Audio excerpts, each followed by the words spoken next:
mengatakan, aku begitu ingin memelukmu, kulit bertemu dengan kulit, wahai Rasulullah SAW. Kecintaan Uqasyah pada Rasulullah SAW. Rasul dalam keadaan sangat lemah kembali dipapah oleh Ali bin Abi Thalib dan Fadl bin Abbas untuk kembali ke rumahnya. Pada saat itu matahari sudah mulai meninggi, pintu Rasulullah SAW dikunci dan di dalam Rasulullah SAW sudah terbaring di pangkuannya Aisyah. Ketika itu ada seseorang yang mengetuk pintu rumah Rasulullah dan Fatimah membuka pintu tersebut dan sang laki-laki tersebut berkata kepada Fatimah, aku ingin bertemu dengan ayahmu. Apa kata Fatimah? Tidak bisa wahai pemuda, ayahku sedang sakit. Fatimah lalu menutup pintu tersebut dan kembali kepada sang ayah. Kata Rasulullah SAW sambil menatap wajah Fatimah seakan-akan wajah itu ingin dikenangnya seumur hidupnya, mengatakan, wahai Fatimah, sesungguhnya yang datang adalah malaikat maut. Malaikat maut hendak mengambil nyawaku pada hari ini.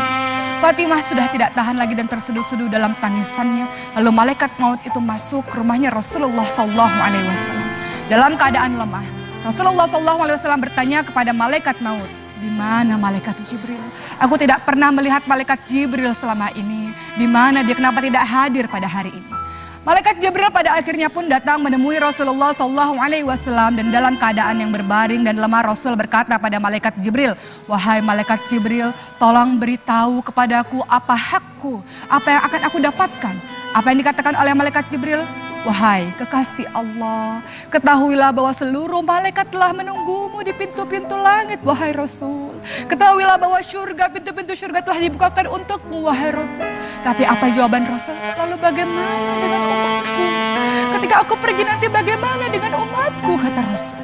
Kemudian malaikat Jibril mengatakan, siapa yang mencintaimu, siapa yang mengikuti sunnahmu akan bersama denganmu di surga Allah, wahai Rasulullah. Kemudian yang terjadi adalah malaikat Israel mulai mengambil nyawa Rasulullah perlahan-lahan dari kakinya, perlahan-lahan ditariknya. Kemudian Rasulullah SAW mengatakan, wahai malaikat maut, dahsyatnya sakaratul maut ini.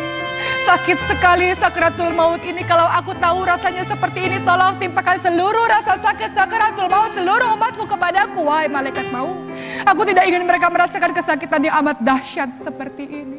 Ketika dalam keadaan seperti itu, malaikat Jibril memalingkan mukanya dan Rasulullah SAW berkata pada malaikat Jibril lagi, malaikat Jibril, apakah engkau tidak mau melihatku? Jijikkah engkau melihatku sampai engkau memalingkan wajahmu, tidak mau menghadapku? Apa yang dikatakan oleh malaikat Jibril?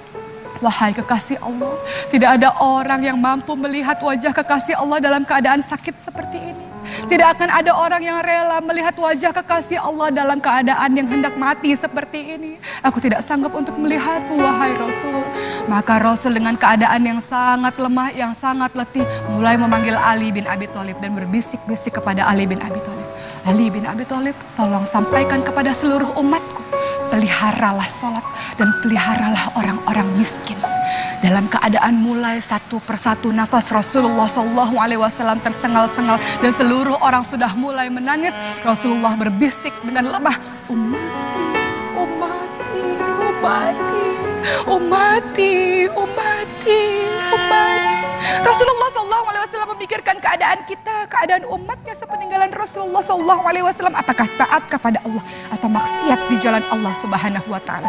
Maka di detik-detik kematian Rasulullah menaikkan satu telunjuknya, kemudian mengucapkan la ilaha illallah, la ilaha illallah, la ilaha illallah.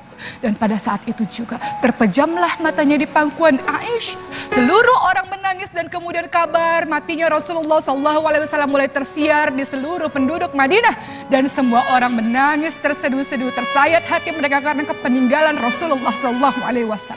Umar bin Khattab radhiyallahu anhu yang mendengar kisah ini pun mulai mengambil pedangnya dan mengacungkan pedangnya dengan perasaan marah. Ia mengatakan, siapapun yang mengatakan Rasulullah mati akan aku penggal lehernya. Siapapun yang mengatakan Rasulullah telah wafat akan aku bunuh dia.